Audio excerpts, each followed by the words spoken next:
Hello everyone, welcome back to my channel Pushpa kitchen. আজকে চলে আসলাম আপনাদের সাথে নতুন আরেকটি রেসিপি নিয়ে।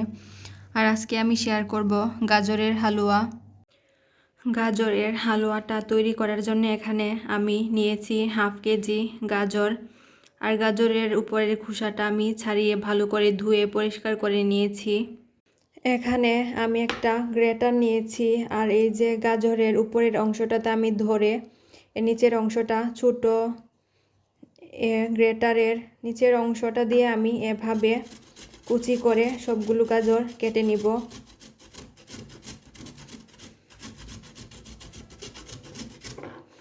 এই যে দেখতেই পাচ্ছেন, আমি সবগুলো গাজরকে এভাবে কুচি করে কেটে নিয়েছি। আর গাজরের এই যে মুখের এই অংশটা আমি ফেলে দিব। দেখেন কতটা মিহি হয়েছে। প্রথমেই চুলায় একটা ফ্রাই প্যান বসিয়ে দিলাম। এবার দিয়ে দিচ্ছি 1 টেবিল চামচ পরিমাণে ঘি।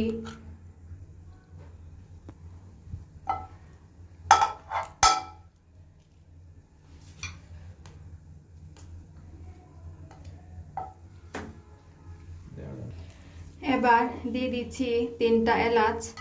আর এখানে আমি অন্য কোনো মশলা অ্যাড করব না, 3টা এলাচ দিয়েই করব, তাহলে ফ্লেভার অনেক বেশি ভালো আসে। এবার দিয়ে দিচ্ছি গাজর কুচি।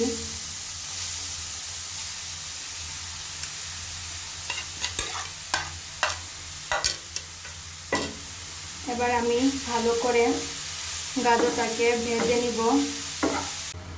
গাজরটাকে আমি ঘিয়ের সাথে ভালো করে কিছুক্ষণ ভেজে নিব, তাহলে গাজরের যে কাঁচা ফ্লেভার সেটা আর থাকবে না। গাজরটাকে আমি 2 মিনিটের মতো ভেজে নিয়েছি। এবার দিয়ে দিচ্ছি হাফ কাপ দুধ।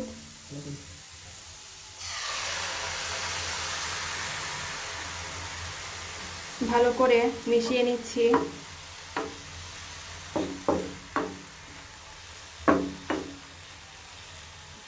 এবার ঢেকে রাখবো 6 মিনিটের মতো, তাহলে গাজরটা সিদ্ধ হয়ে যাবে। ফিরে আসলাম 6 মিনিট পর, আর দুধটাও কিন্তু শুকিয়ে গিয়েছে আর গাজরও সিদ্ধ হয়ে গিয়েছে। এবার আমি দিয়ে দিচ্ছি হাফ কাপ চিনি। চিনিটা দিয়ে আবারও আমি খুব ভালো করে মিশিয়ে নিচ্ছি।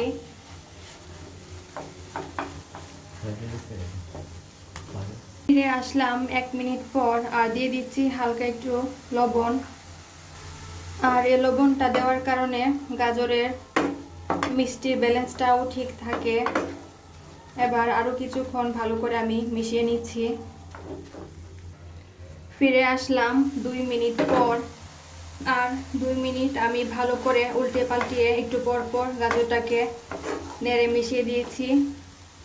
আর এখন দিয়ে দিচ্ছি হাফ কাপ প্যাকেটের গুঁড়া দুধ।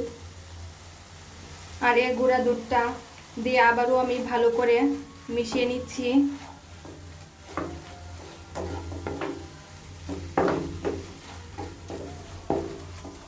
ফিরে আসলাম আরও 2 মিনিট পর, আর গুঁড়া দুধটা দিয়ে আমি খুব ভালো করে নেড়ে মিশিয়ে নিয়েছিলাম। আর দেখেন গাজরের হালুয়াটা কিন্তু প্যান থেকে উঠে আসছে। এবার আমি চুলাটা অফ করে দিচ্ছি। খুবই কম সময়ের মধ্যে তৈরি করে নিলাম গাজরের হালুয়া। আর এই ভিডিওটি যদি ভালো লাগে তাহলে অবশ্যই লাইক, কমেন্টস এবং শেয়ার করবেন।